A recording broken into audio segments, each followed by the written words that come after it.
one of the things that she said is that you should not assume that you know the beliefs of the person that you're talking to. Now, this goes for everything. Like, obviously, if it's like Sunni Islam, there's a pretty safe bet that you know what they believe. But atheists are very diverse in the things they believe. And I've noticed in my conversations with atheists that they kind of like make stuff up when they're talking to you. I don't know if Drew has also noticed this, but like not that they make up like evidence or anything, but they like make up new beliefs as you challenge the ones that they have. They're like, "Oh, okay, well, I guess I don't believe that, but I do believe this." And then they note like a very similar stance that just kind of answers your question. And I've had this happen several times. And I think one of the things that is also helpful to watch out for is to be very kind and very mellow, and don't like trying to trap atheists with like Christian gotcha questions is one of the most cringe things I've ever seen in my whole life. Like, oh, well, you're an atheist? Don't you believe in this? Oh, what about this? Haha, you see, you've fallen, yeah, you've fallen into the It's like, no, okay, come on. Like, that's a real person. Be nice. Do have a conversation like you're having a conversation with a friend. Because then the atheist gets into the mindset that they have to try and figure out what kind of point you're trying to make before you make it, so that way they can make sure not to step in your trap. You just want to have an honest conversation with them. You don't want them to worry about those kinds of things. Because 9 times out of 10, well, 10 times out of 10, the atheist is inconsistent in what they believe. And so you just asking simple questions will lead somewhere fruitful. So don't assume what they believe. And this kind of goes with one of the other points that the lady made. Ask probing questions that shows how inconsistent the atheist is.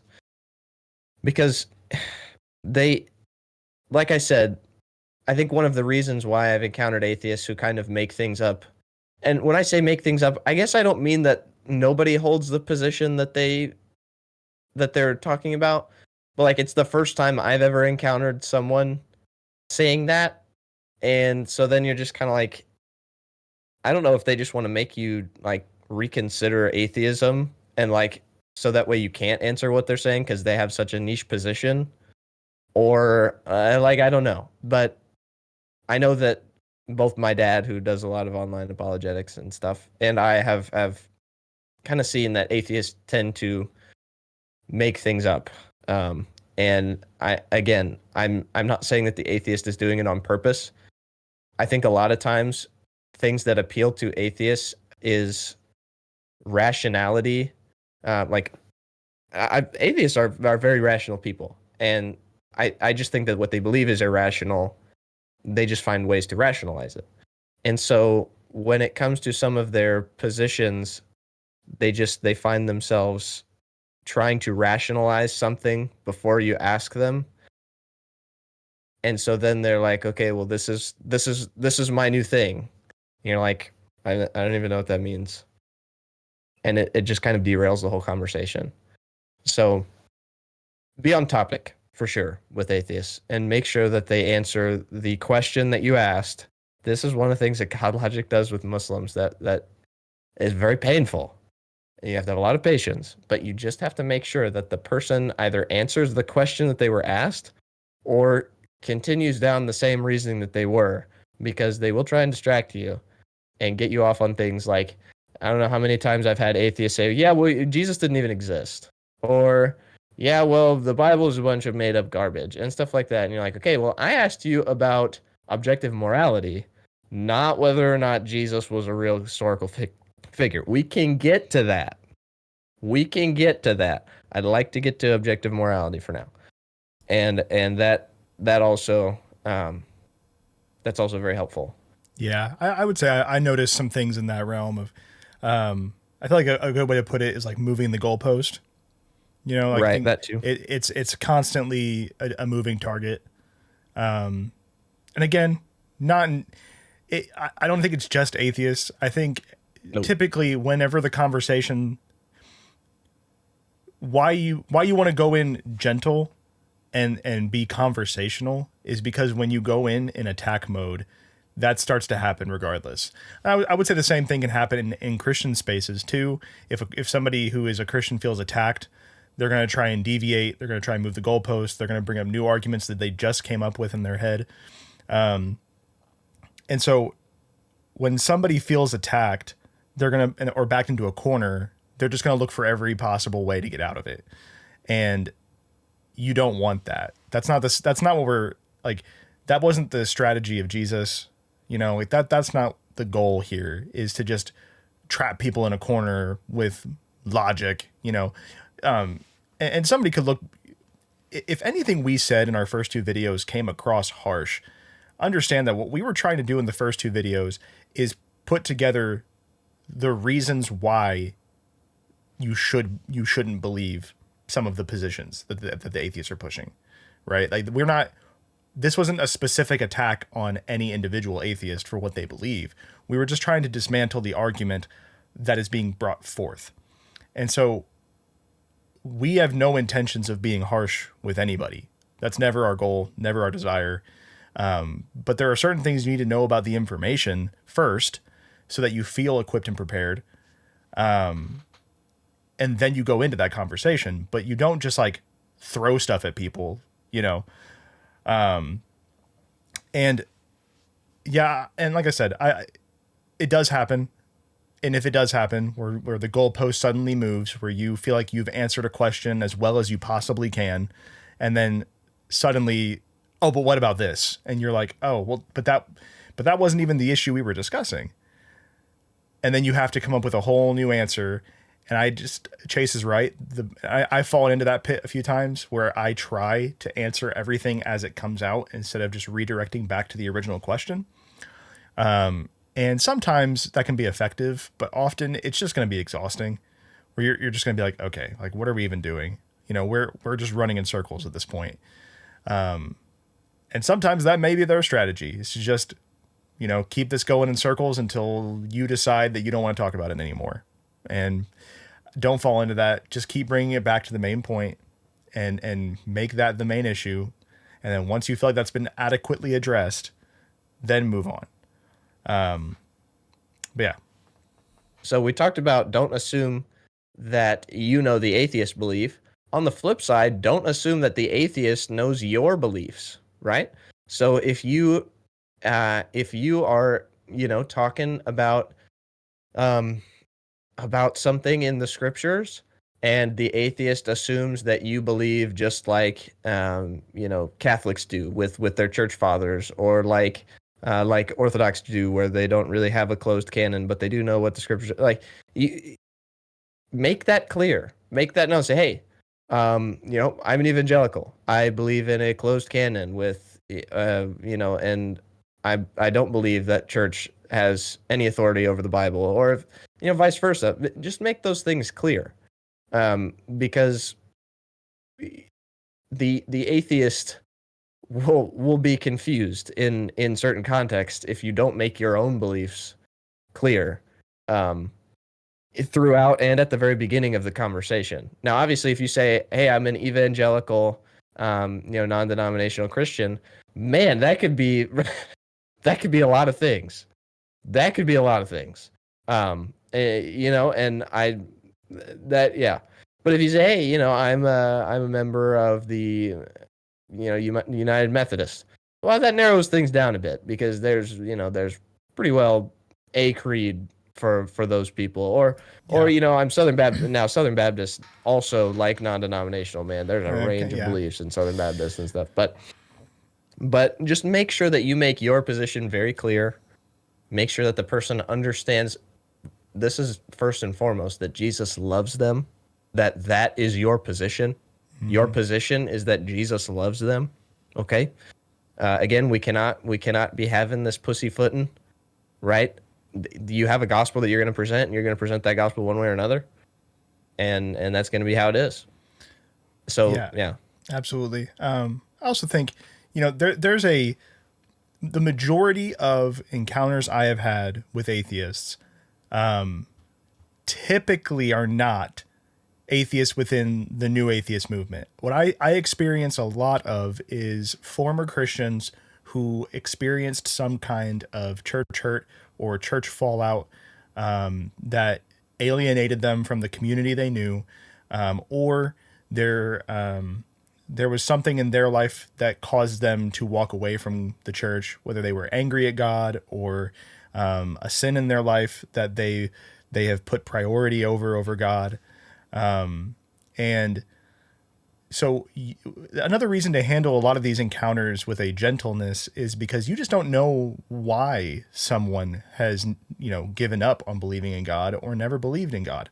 You may enter into a conversation with an atheist who was born an atheist, not out of, any reason other than they just don't know about Jesus at all. Like they, especially within millennial parenting, we have the largest number of parents who do not attend church is in the millennial generation.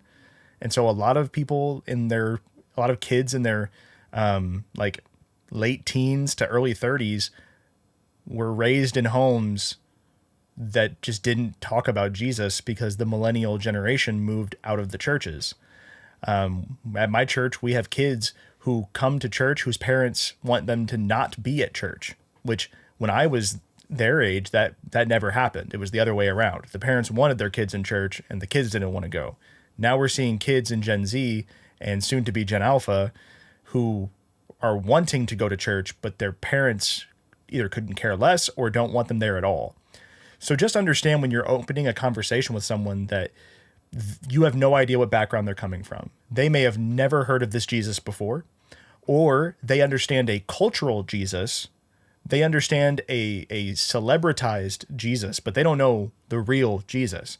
And the number one thing that I encounter more than anything is a false understanding of Christianity. I tend to see a lot of people who went to churches that focused on petty doctrine. There was something that they made more important than anything else. And upon further inspection, the individual saw that the Bible doesn't even make that big of a deal of that issue. And so they walked away thinking the whole thing was bogus. And so sometimes the conversation just needs to be about helping them understand what the Bible actually teaches and getting through that wall that they've put up because they were lied to, or they went somewhere that overly focused on one thing for no real reason. So just know there's a lot of reasons why people choose not to believe in God, and some just do it for a time because, like I said, it has to do more with hurt than it does with like science, morality. Like I know plenty of atheists that still hold to a pretty Christian worldview. They just have issues with the church, or they're mad at God, or they're just struggling with doubt. And so